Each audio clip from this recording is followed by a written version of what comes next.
Ousseynou Sarr, bonjour. Bonjour. Voilà, Ousseynou Sarr, vous êtes architecte déjà. Comment analysez-vous le phénomène de l'effondrement des bâtiments qui persiste toujours? Il y a un cas récent, le cas de l'immeuble des Almadies. Quelle analyse faites-vous vraiment de ce phénomène? Bonjour. Donc, avant de rentrer dans le vif du sujet, permettez-moi de présenter mes condoléances, car il y a eu des pertes en vie humaine, il y a eu 2 morts suite à l'effondrement d'un immeuble de 5 étages qui est situé dans la zone de Ngor. Voilà. Donc, j'ai vu les images. Je ne suis pas encore allé sur le site. Bon, je ne voudrais pas spéculer. Peut-être que je pourrais parler de façon générale sur les causes probables de désordre. Parce que nous sommes dans un domaine quand même qui requiert une certaine technicité pour construire. Donc, quand on a un bâtiment, le bâtiment doit obéir à plusieurs règles. Pour ce qui est arrivé, bon, certes, je relève ça, je dis que c'est un accident et que quand même, je pense que les services appropriés de l'État vont faire les enquêtes nécessaires pour voir ce qui s'est réellement passé. Il faut qu'ils essaient de passer en revue le chantier, voir l'état des décombres, faire un revue documentaire, voir si les documents, que ce soit les études architecturales, les études des bureaux d'études des ingénieurs en structure, les bureaux d'études de sol, est-ce que tous ces documents-là ont été faits dans les règles de l'art? Ensuite, quand ils auront fini, ils verront aussi sur ce chantier ce qui a été fait, la nature des matériaux, quelle est la qualité des matériaux qu'ils ont trouvés sur place, l'état des ferraillages. Il faut qu'ils passent en revue tous ces éléments pour avoir une idée probable des désordres qui ont causé cet accident. Bon, maintenant, il faut voir que quand on construit un bâtiment, bon, en l'occurrence, dans les vidéos, on dit que il y avait des travaux à côté. Ils creusaient, il y a un chantier qui était attenant au bâtiment, et ils creusaient.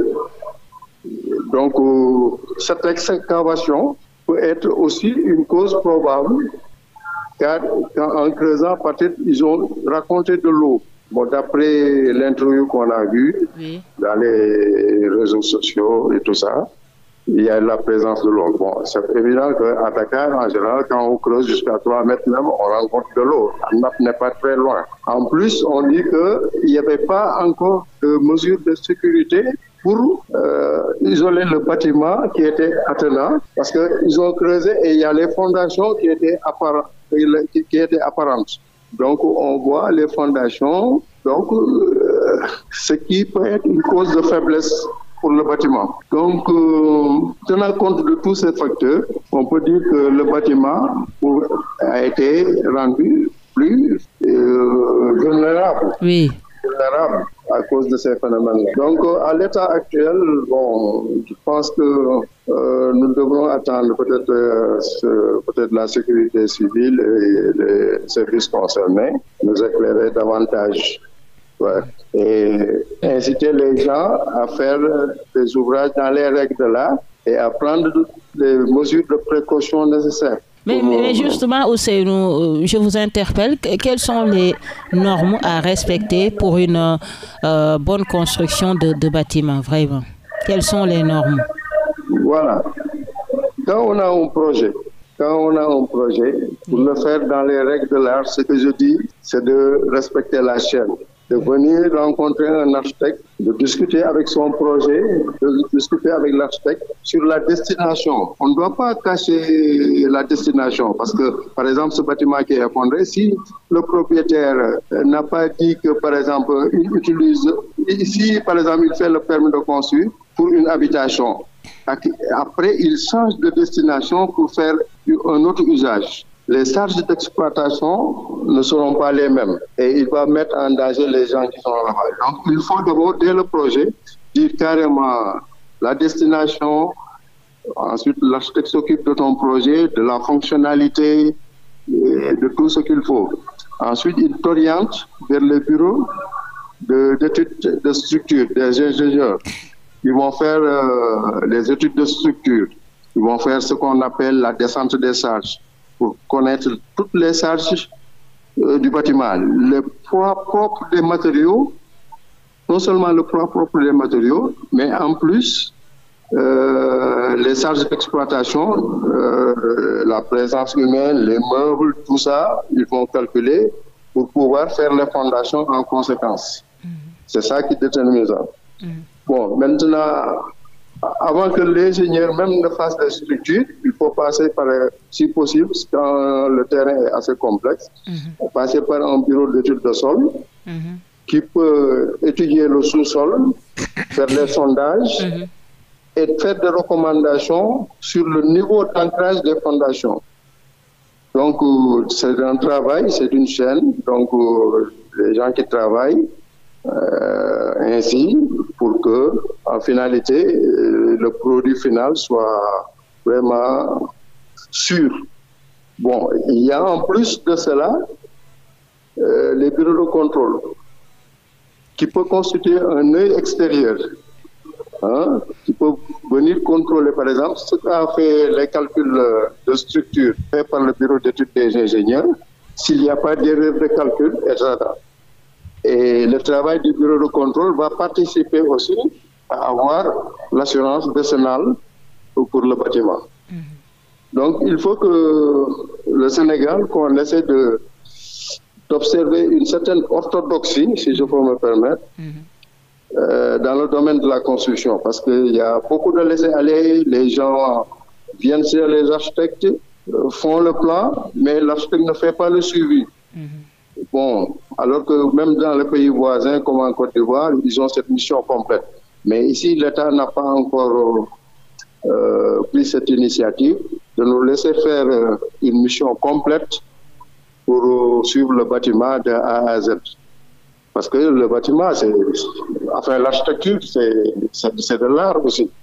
On dit que l'architecture, c'est l'art majeur, le premier des arts. Donc, on doit permettre à l'architecte de suivre son œuvre de A à Z, en compagnie des spécialités que j'ai citées, des ingénieurs en structure, en électromécanique, des ingénieurs en sol et tout ça, géotechnique et tout ça. Donc il faut que le ministère, quand même, vu le nombre récurrent d'effondrements, puisse se mettre de l'ordre. D'accord. Et est-ce que l'État a une part de responsabilité par rapport à ce phénomène? Oui. Il y a une part de responsabilité de l'État, parce que nous vivons en société. Dans toutes les sociétés du monde, les États sont organisés et ont créé des ordres. Et il y a non seulement les ordres, c'est des professions réglementées, il y a d'autres professions qui sont là, comme les ingénieurs. Il y a, c'est toute une organisation. Et puis, il y a les lois et règlements d'urbanisme. Ça, c'est la responsabilité de l'État. C'est l'État qui donne les autorisations de construire pour dire que vous avez respecté les lois au plan urbanistique. Et en passant, je dis que c'est non seulement au plan urbanistique, mais sanitaire, parce qu'on regarde aussi si le bâtiment est aéré, bien ventilé aussi. Ça fait appel à la santé, aux critères de santé. Bon, maintenant, excusez-moi. Voilà, donc je disais donc que l'État a cette responsabilité de mettre de l'ordre, parce qu'à l'heure actuelle, le secteur du bâtiment, il y a beaucoup de désordre. Parce que non seulement les architectes n'arrivent pas à suivre le bâtiment de A à Z, bon, il y a beaucoup d'informels.